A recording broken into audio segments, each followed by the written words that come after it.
Welcome to the Spiritually Minded Women podcast. If you're a woman who is ready and willing to be a follower of Jesus, you're in the right place. Join me as we dive in deep to learn how to embrace your journey on the covenant path with checkpoints instead of checklists. I'm your host, Laura Cragun, and I'm cheering you on. Welcome to your journey. Welcome to the Spiritually Minded Women podcast. This is Darla. I'm so excited to be here with you today. I have a wonderful guest who has some really great things in her heart that she wants to share with us today. Her name is Laura Cragun. And Laura, welcome to the podcast. Thank you for having me, Darla. It is so good to be here and talk with you. You're really fun to talk to. I know. We've just been chatting for the last half hour before we started. We were like, we better hit record. But yeah, I really do love the one-on-one. And then I think that's why I love interviewing people, is just hearing other people's stories and hearing what really matters to them. So I'm excited to have you here. Do you want to just take a second and introduce yourself, and then we'll dive in?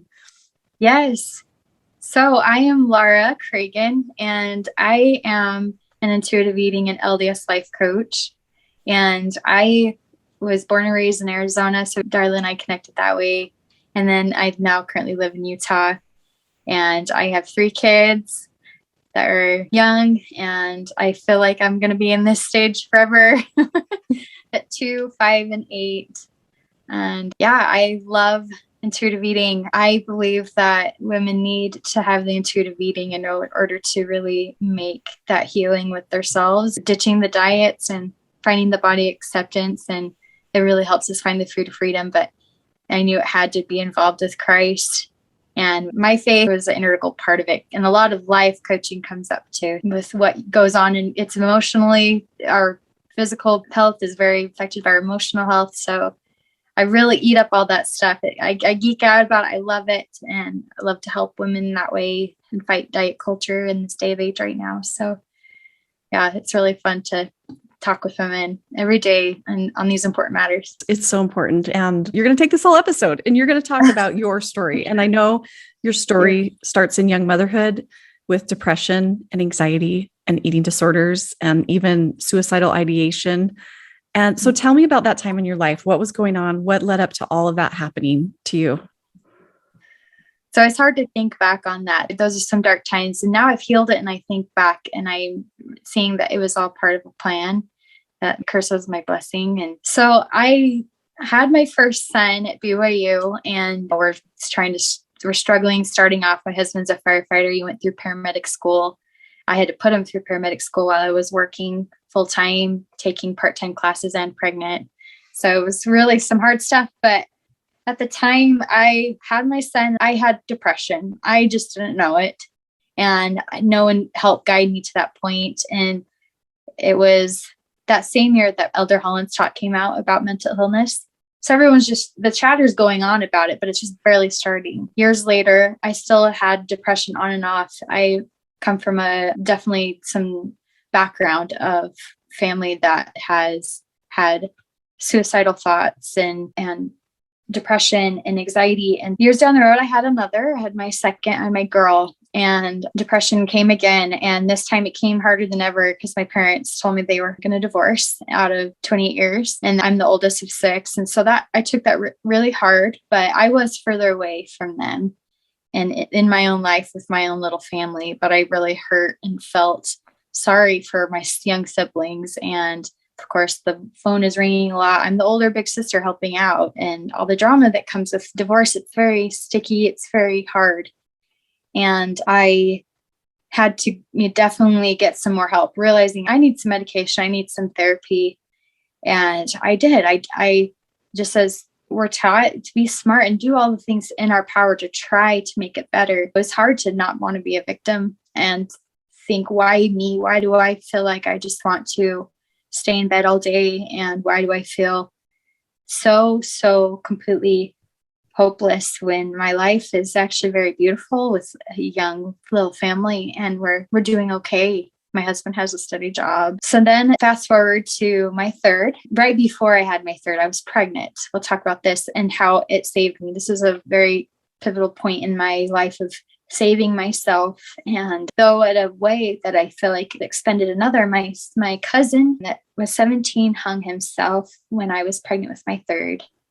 And so we as a family went down to Arizona and went to the tragic funeral.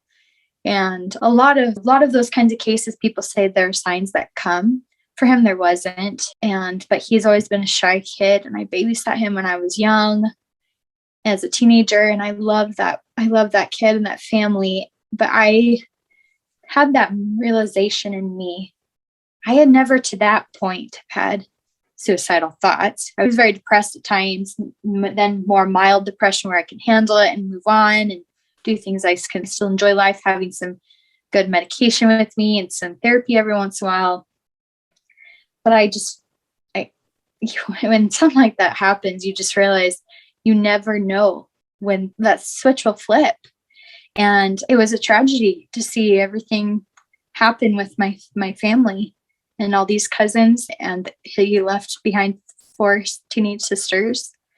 And I took a moment to look myself in the mirror and I said, if this ever happens, if I ever get those thoughts, and I talked with God about it, I have to get help. And it can't be something that I just say, it's just a thought. And so I'm really glad I did, because then a year later, I had my baby, my little 2-year-old now, and everything went fine in the beginning, really. She was a pretty good baby. It wasn't until, and usually my postpartums were like this, where it wasn't until after I weaned as much. Usually people say, the 6 weeks, 2 months after. It was usually more after I weaned. And I think it's just everyone's different. Everyone has their different chemicals. So after I weaned her, I started feeling off, and then COVID happened. Mm-hmm.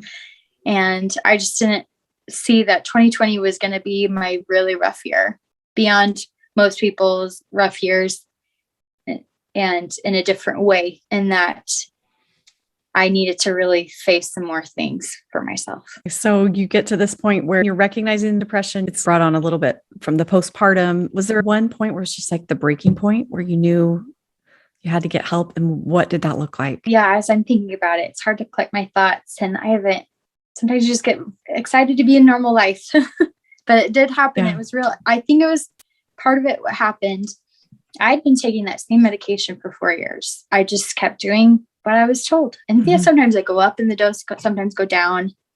But I did also have some more therapy and things I needed to go through, definitely in relation to some childhood traumas, and me and my husband having a hard time in our relationship, being very enmeshed, almost to the point where it's codependent, where I'm the giver and he really loves to receive that. And I just didn't get my needs met. I was more of a doormat in that way. And he also just kept doing his thing and realizing I'm not voicing myself as much, but on me, I need to do that. So there's that anxiety. This is another huge one. My husband works a lot as a firefighter. They are gone for 2 days straight, and then they come back for a little bit, and then they go back again. And then when they come back, they honestly need to sleep and get better. And he had his personal training job. He also had a personal training job on the side that he would do on those days off. And a lot of fire guys do that. And it just seems to be this normal thing in some cultures and people, anybody, where it's okay to work really hard. It's a really good virtue. But it was driving me insane how much I had to take on. I don't have family actually here in Utah. We met here. I came up here for school, and he did too. His family's not from here, but we decided to make a new life here since we had a lot of other hard things going on in our other states with our families. And we really probably needed to be protected and clean out our sphere. And I'm so glad I decided that, and loving the best I can from a distance. But I think I was really compacted over those years, and of probably about at that point, 7 years of him working so much. And I just didn't know any different, but I was so depleted. Little kids are so demanding, and my son has ADD and ODD, and not having support in a community where a lot of people do really was hard on me.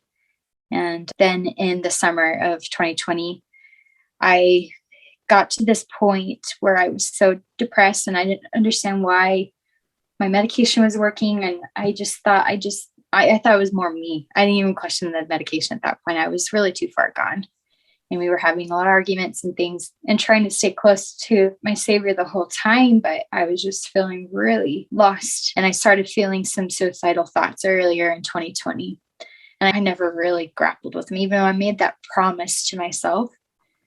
I think it's because I wasn't acting on anything yet. I was thinking about how I didn't want to live, and sometimes started thinking as I was running that I could just easily throw myself onto this traffic right here and things like that. And knowing there's some pills in the closet, if I could resort to it one of the evenings my husband was gone. And so I didn't really process that I had gotten to that point, that I was actually idolizing that. But the main moment was in knowing sometimes these hard things happen late at night. I'm already in a fit by the first thing in the morning. So by noonday on one of these mornings after my husband and I had a hard fight and me being so overwhelmed, summertime's really busy too, the stress of COVID, but I felt like I wanted a release. I wanted a release. I was wanting to grab my knives and do something about it. And I wasn't going to do it lightly. I wasn't going to just cut, but I could tell that promise came back to my mind, and I called my mom and I rode my bike because I didn't feel like having my husband help me at that time, as much as he is actually a big strength to me and I love him and we are strong now. It was hard too. So my mom, she said, have Brady take you. I'm like, I can't with Brady right now. It's really hard. And so I rode my bike to the instant care down the road real quick and just sobbing the whole way. My mom staying on the phone with me, and she talked to them on the phone. And then from there, they admitted me psych ward. So I was able to get some more help there. So you go to the psych ward. What was that experience like? What did that look like? How long were you there? I'm just really curious. It's not something that people talk about. So you're right. I'm really curious if someone else is out there struggling and feels like that might be something that could help them. What did that look like? It was scary. You have to have a roommate. And my roommate was a homeless woman in her 50s and very sweet, very low self-esteem. And just seeing these people that are just like me, you're just all the same at that point. A lot of homeless, but you're all the same. And there are actually quite a few young 20-year-old kids in there that reminded me of my cousin. And so I had a lot of love for them, but I just really had to focus on myself, actually try and get myself out of there as quick as I could too at the same time, because it's not comfortable. Yeah. And you feel it's a very sterile environment. You feel like a bother sometimes to the people get jaded. But I did gain some knowledge that I needed to switch my medication and that I needed to do some more fierce therapy for myself and all the things I've gone through in life and had to take on and give myself more help and be more proactive in voicing what I need for my needs as a mom that was overworked at home. And I, after that, came home, and it was the summer to begin the experimenting of what was my new next medication. So things did not get better, honestly. And I had to keep trying different medications. And that was a roller coaster. And the side effects that would come with it felt like PTSD at night with my nightmares that some of the medications would give me.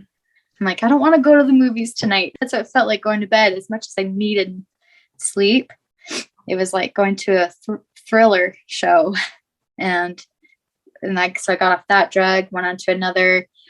I could not figure it out what was going to work for me. And it felt like a lost cause. And it was so unsustainable for a family life. And my husband having to go to work overnight for 2 days straight. There were some nights where I got help, but it quickly just tried to get back and keep doing some of my normal patterns of not giving myself the help I need and saying it's fine.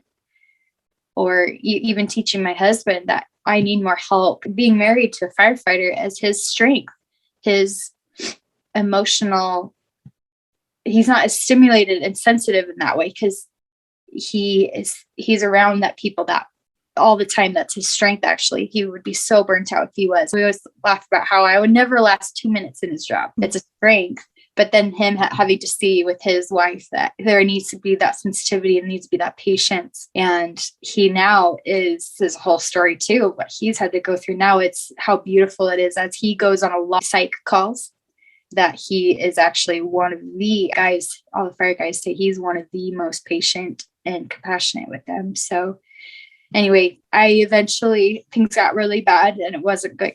There was no end in sight. So we decided I was going to go to a facility for a month, which was one of the hardest decisions I've ever made, having to leave my family for that long, being so scared about going into a facility with people I don't know and was even going to work, all the money involved with my insurance, things like that. So that was really hard. And I know we talked before, and I always have guests tell me a little bit about their story and write some things. And so much of what you wrote was about Christ. Some of the things you wrote were Christ was the missing piece and he was a balm to your broken soul. At what point in your story did you realize that you needed to invite Christ in? When in your journey were you really able to invite him in and let him be that missing piece? It was slowly. It was a gradual sunrise, I guess, that was Elder Bednar has talked about before. There would be moments where I would pretty much have those divine downloads. I don't know if anyone's had that experience, or I just couldn't stop writing, couldn't stop thinking, and my mind was spinning about how much beauty there is in the atonement, what he's done for me. And definitely when I started feeling better, it was beautiful to see how much I would take for granted in the past, just a normal, clear-minded day. And how that was beautiful. There's just no explanation for how something so deep and dark could be lifted. And he was that missing piece. And maybe I'll talk about that too, with that missing.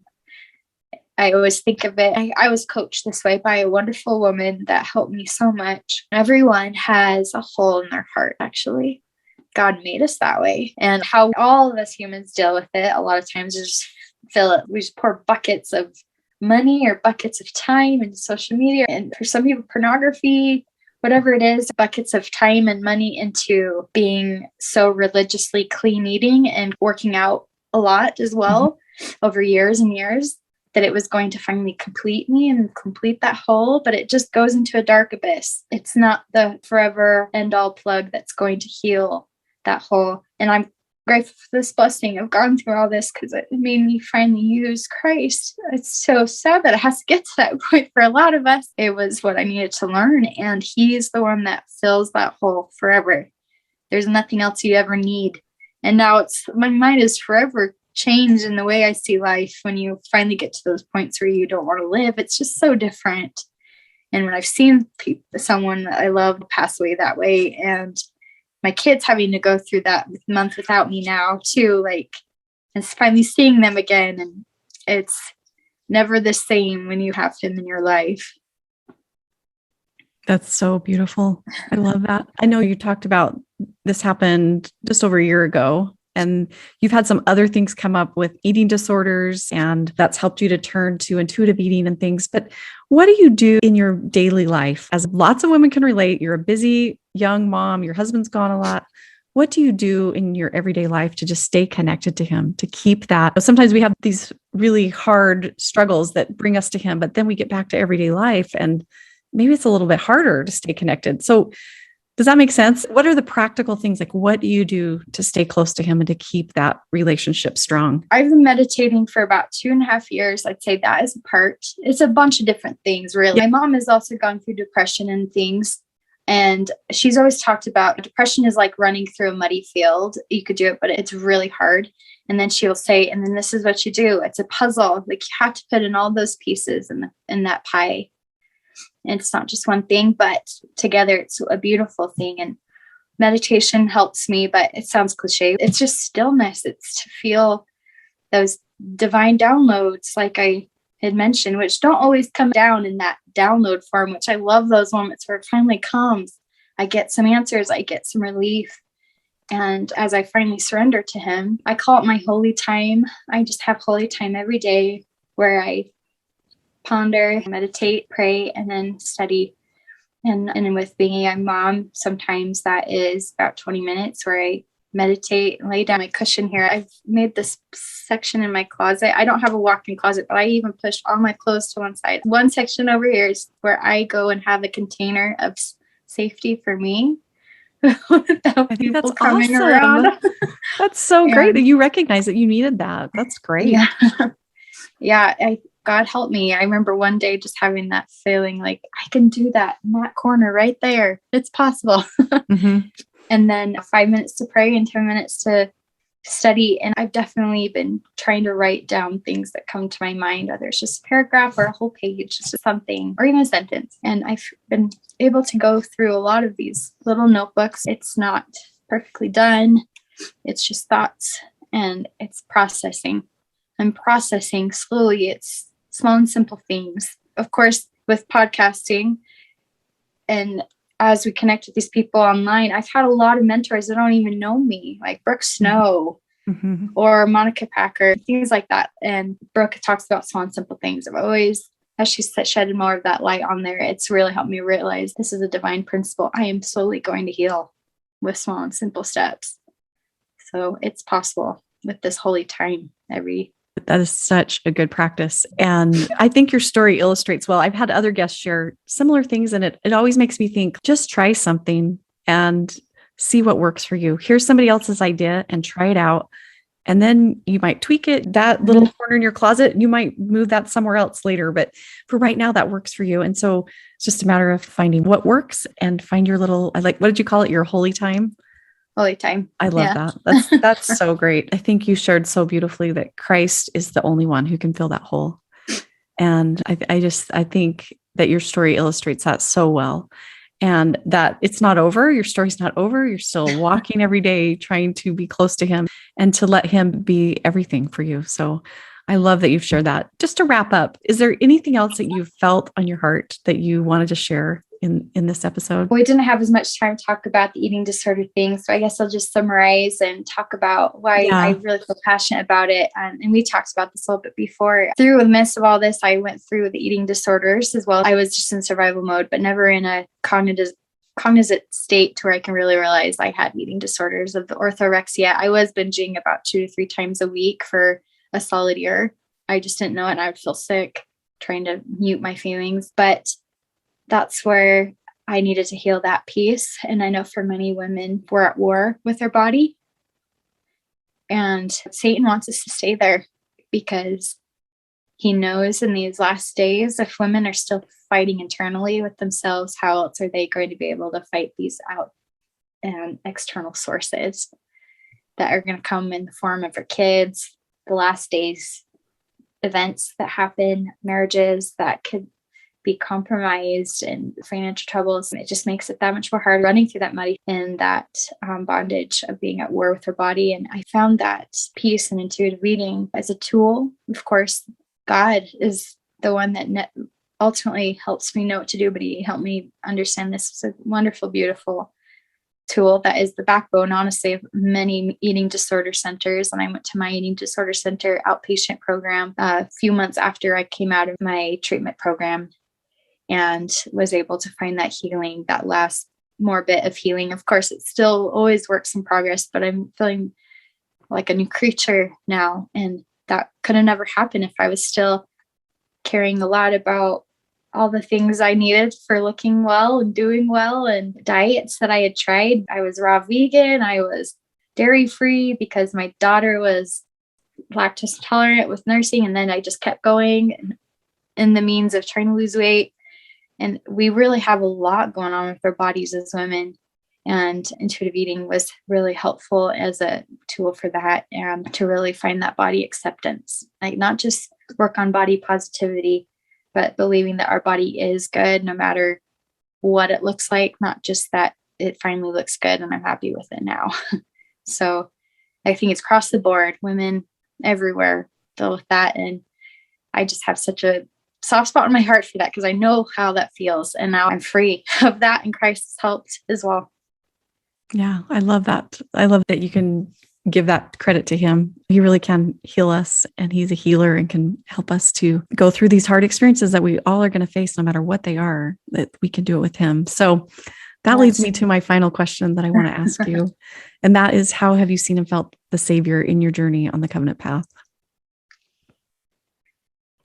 It's when I finally surrendered to him. There was no other way. He is the only way. I said it before with you, when I was finally hungry for him. Trials are beautiful in a way because they finally make us hungry in the sense. Christ, and I like to think of it as that sense through this health coaching thing too. I am hungry because I wouldn't eat as many calories as I should have, and I was so depleted. But really, I needed him. He is my spiritual nourishment, and I feel like on those days where I'm like, how am I going to do it today? I could tell something's a little off I'm still working through this medication, and I would go through medications where I prayed and I'm like, hey, this feels right. God leads me along. And so we tried the next one with my psychiatrist, and Christ has felt all of that. He knows. And when I see him someday, when we all see him someday, he's going to know exactly what we've gone through, and we're going to be able to pick up from where we last left off together, as it is a relationship, to help out any others to know that he is also the only way for them as well. So well said. I'm totally feeling the spirit of that. And I just think that Christ doesn't waste anything, no matter what we experience, even if it's our own choices that lead us that way, it doesn't matter. He can take anything and he will use it to help us to become and to turn us to him. And I really think that's so much about what our journey on the covenant path is about, is to become and to be who he wants us to be and become closer to him. So beautifully said, Laura. I'm just so grateful that I was able to meet you, and thank you for taking the time to share your story. You're welcome. It was an honor, honestly. It's my pleasure to be here. If people want to find out what you share and what you teach about, where can they go and find you? Yes, I'd love to be of any help. I am Laura Cragun on Instagram. That's my Instagram handle. LauraCragun.com is my website. And you can also just email me at hello@LauraCragun.com.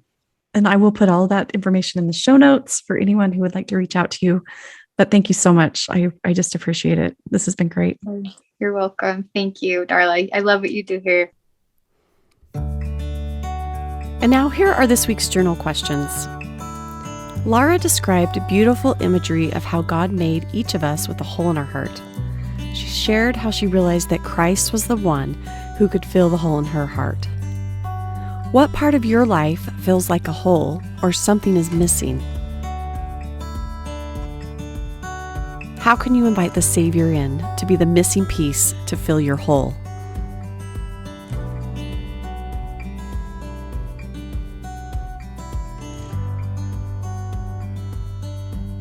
What are the daily practices you have in your life that help you feel connected to your heavenly parents and Jesus? Laura calls the time she spends in the morning in meditation, pondering, prayer, and journaling her holy time. How can you create your own holy time and space for the divine each day?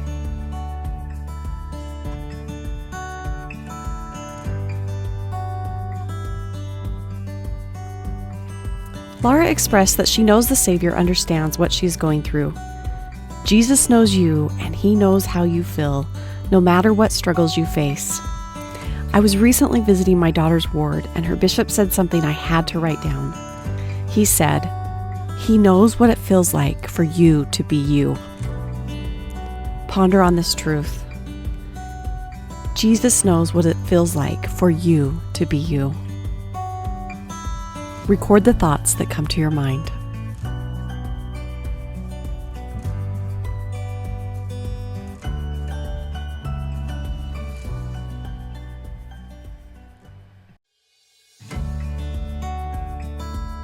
I hope you enjoyed the podcast, and if you did, please share it with a friend. I would love it if you would leave a review and rate it on Apple Podcasts. This actually helps more women find the podcast and embrace their own journey on the covenant path. To find more ways to be a part of the Spiritually Minded Women community, head over to spirituallymindedwomen.com. For more inspiration, follow along on Instagram @spirituallymindedwomen. Have an amazing day. I'm cheering you on in your journey.